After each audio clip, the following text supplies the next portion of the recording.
Olá pessoal, eu sou Eugênio Araújo Rodrigues, curso Licenciatura em Ciências Naturais Química na Universidade Federal do Maranhão, campus de São Bernardo. No momento estou pagando a disciplina Seres Vivos 1, Zoologia. E hoje eu vou falar um pouco sobre hemicordados, um pouco deste conteúdo. Bem, aqui vamos uma introdução. Os hemicordados, eles são animais marinhos de pequeno porte. Pertencem ao filo Hemicordata. Possui muitas características fisiológicas em comum com os demais cordados, porém não são cordados, pois não apresentam notocorda. São conhecidas atualmente cerca de 100 espécies de hemicordados. Então, os hemicordados eles têm características bem similares com os cordados, porém eles não são propriamente, espécies do tipo cordados, porque não possuem a notocorda, essa característica que é principal dos cordados. E aí vamos ver aqui esse nome, de hemi. A palavra hemicordados, ela tem origem no grego, sendo que hemi significa metade e corda, significa cordão. Então é a metade do cordão, certo? É como se fosse uma meia parte do cordão, para que assim possa ser de fato notocorda. Os animais invertebrados, detentores de características similares aos vertebrados, são usualmente chamados de protocordados, por serem, a grosso modo, cordados mais simples, sem coluna vertebral. Então, os que não possuem propriamente, a notocorda eram chamados de protocordados. O filo dos cordados era dividido em 4 subfilos: vertebrata, cefalocordata, urocordata e hemicordata. E aí, quando houve a questão da homologia da notocorda dos cordados, e estruturas semelhantes dos hemicordados foram colocadas em dúvida, elas foram questionadas, então este filo, das hemicordados, ele passou a ser isolado, passou a ser estudado de forma separada, justamente por isso, por não apresentar notocorda, uma parte, mas não é ainda totalmente uma notocorda, digamos, formada. Os hemicordados, de forma geral, eles são animais vermiformes, têm formas vernais, marinhos, como eu já falei, corpo mole, flácidos e cilíndricos, e vivem enterrados na areia e sob as pedras, sendo encontrados como grandes vermes solitários, ou também de formas a viverem em colônias, semelhantes aos hidroides de pequenos zooides. Quanto à classificação dos hemicordados, eles são classificados em 2 classes, Enteropneusta e classe Pterobranchia. A primeira, Enteropneusta. Temos aí da família Arrimanidae, com os seus gêneros, e a classe Pterobranchia. Nós vamos estudar um pouco de cada uma dessa classificação, classificação biológica. As características gerais, dos hemicordados. Como eu já falei, corpo mole, são vermiformes, vivem em ambiente marinho. Então, mostra-se dividido em 3 regiões, de maneira geral. Um lobo pré-oral locomotor, um colar pequeno e um tronco, que reflete uma organização tricelomada. Então, tem 3 celomas, 3 partes. Uma estrutura semelhante à notocorda sustenta, no lobo pré-oral, um coração e um rim de relativa complexidade. Uma faringe com 1 ou 2 pares de fendas branquiais aparece na região do tronco, e a principal concentração de células nervosas ela é encontrada na região do colar, como se fosse um cérebro, que ela é oca nos Pterobranchia, diferentemente no outro. A presença e ocorrência rudimentar de 3 características dos cordados, por isso triceloma, notocorda, cordão nervoso e oco e fendas branquiais, era a base para a antiga inclusão dos hemicordados dentro do filo, mas que não acontece mais. A morfologia e fisiologia. Os hemicordados são conhecidos como vermes bolota. Os representantes da classe compreendem cerca de 70 espécies de hemicordados que se apresentam como grandes vermes solitários, comumente alcançando mais de 1 metro de comprimento. Então, no caso aqui dessa classe dos hemicordados, eles costumam viver de forma solitária, certo? Diferentemente da outra classe, nós vamos ver mais na frente, que vivem, né, em colônia. Os animais desta classe, os animais da classe Enteropneusta, eles variam de 9 a 45 centímetros de comprimento.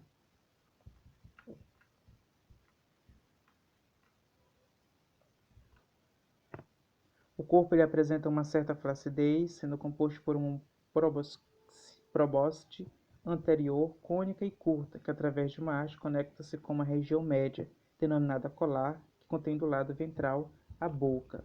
Eu vou colocar aqui na frente a imagem. Então, nós temos aí essa situação que mostra essa parte da morfologia e fisiologia, né, funcionamento dessa classe.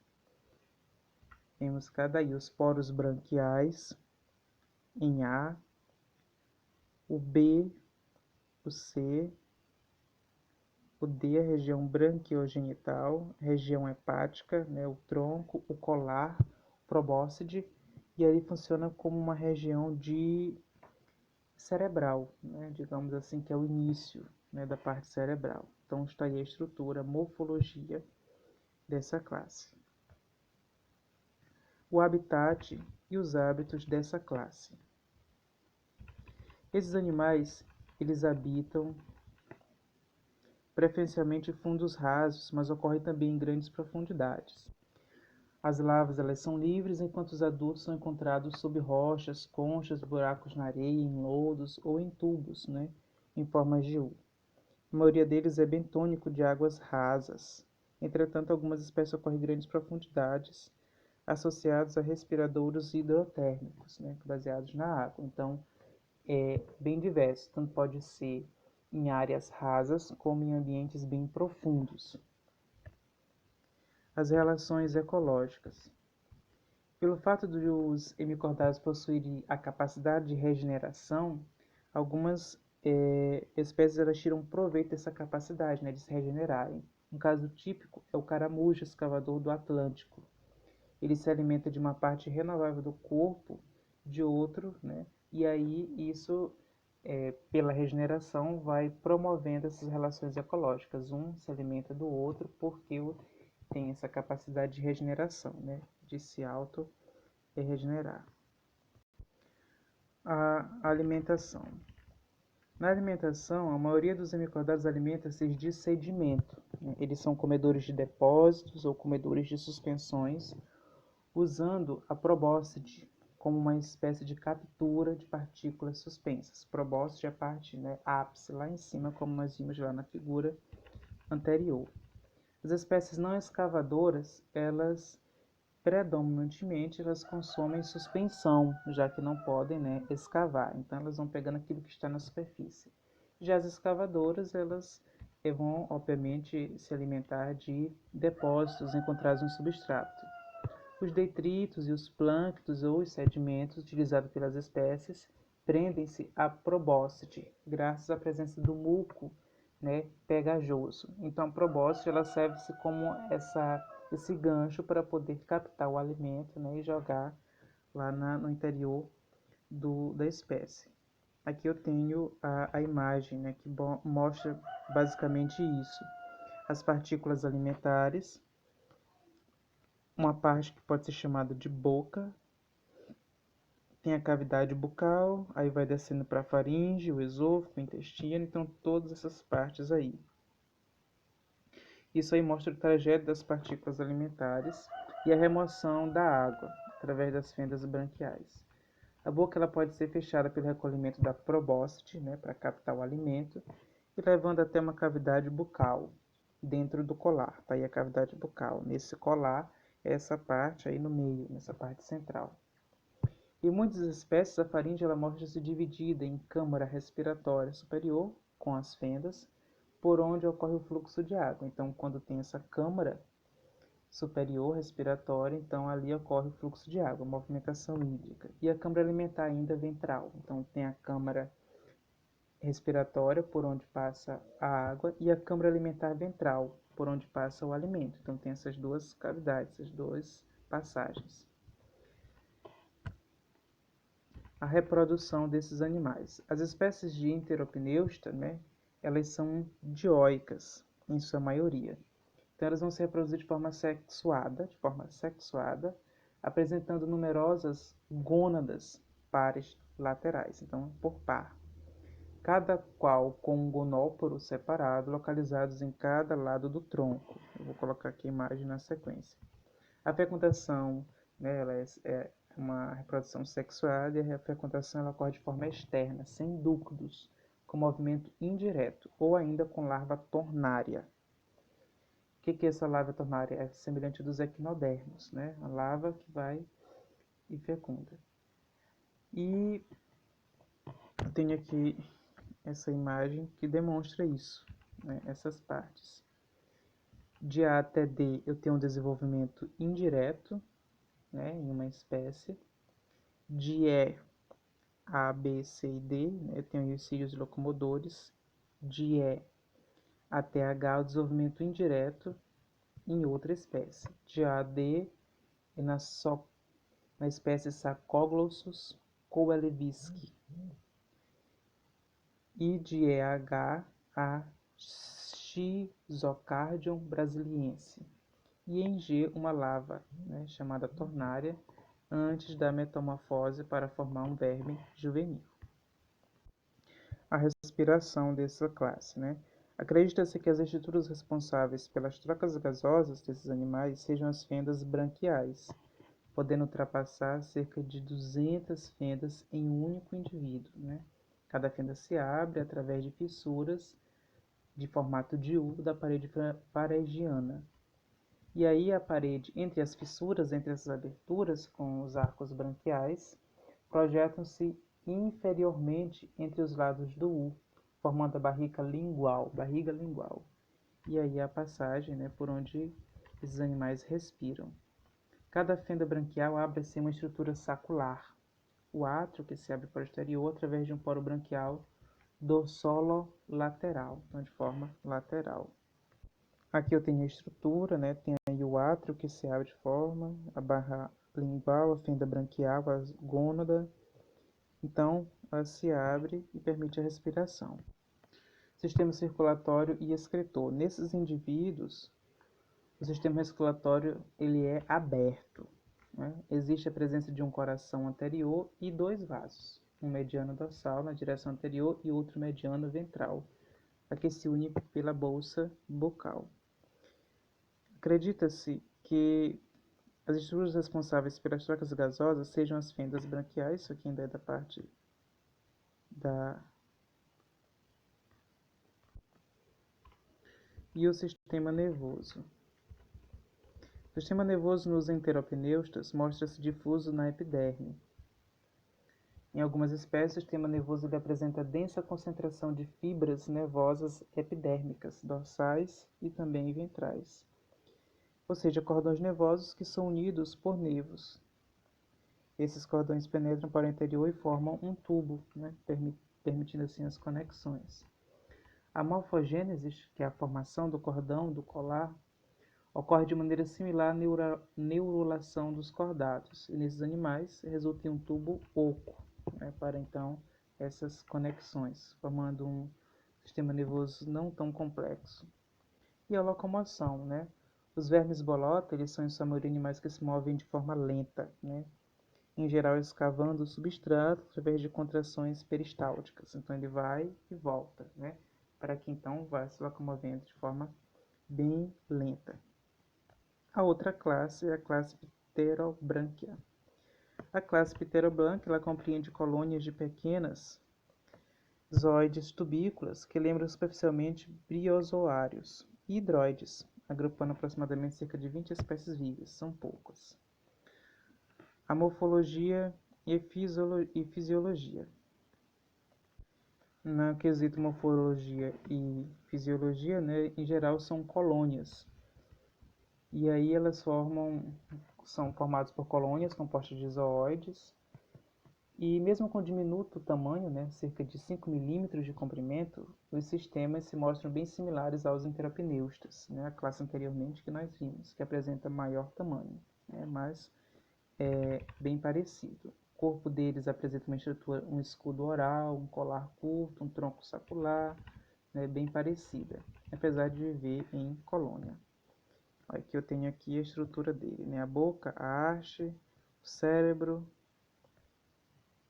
Na organização colonial, né, ela compreende colônias de pequenos tubículos, como já foi falado, né, e nessas colônias, as colônias de pterobrânquios, elas habitam uma rede tubular ramificada, e essa rede de colônia ela é denominada senécio. Então essa é uma das principais características, né, a primeira classe que nós vimos, ela se caracteriza pela sobrevivência de forma isolada, solitária, né, e essa daqui de forma em colônias. Tenho aqui essa observação, né, como eles vão se organizar de forma colonial. E aí vão ter aqui uma organização colonial de uma espécie, né, pterobrânquio do gênero Rhabdopleura ou Rhabdopleura, e a organização das colônias na postura alimentar delas, né, com os tentáculos, braços, escudo oral, os embriões, estolho, na questão alimentar. O habitat, né, dessa espécie, ela compreende colônias de pequenos zooides, né, como já foi falado, né, então é colônia, que habitam preferencialmente águas profundas e circuntárticas. Lá eram rasas, né, e profundas, aqui em especial profundas. A alimentação acontece através da filtração realizada pelos braços e tentáculos, né, olha só, aqui já tem os tentáculos que captam essa alimentação. O fluxo de água é criado pelos tentáculos, levando até o processo de gestão. E a reprodução, eles se reproduzem de forma assexuada. Lá, né, no primeiro, era sexuada, né, externa, aqui é assexuada, ocorrendo o surgimento de novos zooides através do brotamento, né, como no gênero Rhabdopleura, ou do disco adesivo, né, como em outro gênero. Aqui eu tenho isso, né, o rudimento do braço, né, os ovos gemados, uma espécie, Rhabdopleura, e aí a clivagem, né, toda essa questão, né, assexuada. Aqui a respiração acontece, né, através dos braços dos tentáculos e da superfície corporal, né, e aí ele diz, né, de forma provável, né, nesses tipos de animais.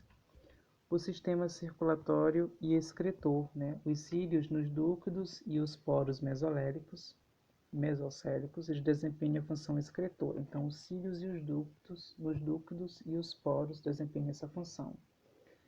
E aí tem um coração e um rim que ocorre na protocele. E aí o sangue apresenta-se incolor e circula por vasos e seios simples. O sistema nervoso ele encontra-se alojado na epiderme, ocorrendo uma concentração de neurônios, né, como o cérebro na região do colar. Então a região do colar é bem importante por causa disso, né, que apresenta essa característica de cérebro. E a locomoção, né, os zoóides eles movem-se para o interior e exterior de suas aberturas de alimentação e para dentro do senécio, através do deslizamento na superfície do escudo oral, de forma individual. Então, o disco adesivo e seus zoóides abandonam o senécio, rastejam sobre o substrato, né, aquilo que ele está pegando, e secretam um novo senécio, e assim segue o ciclo, né, nessa sequência. Então, de maneira geral, os hemicordatas são invertebrados, vermiformes, marinhos, corpo mole, cilíndrico, vivem enterrados na areia ou sob pedras, né, anteriormente considerados próximos dos vertebrados, e hoje, né, se observa-se que não, né, tem um estudo específico para eles. Eles são divididos em duas classes, como nós já falamos, e é basicamente isso, né? O primeiro, o enteropneusta, é reprodução sexuada, e o segundo, assexuada. De forma geral, era isso, pessoal. Obrigado. Esse é um pouco sobre os hemicordados.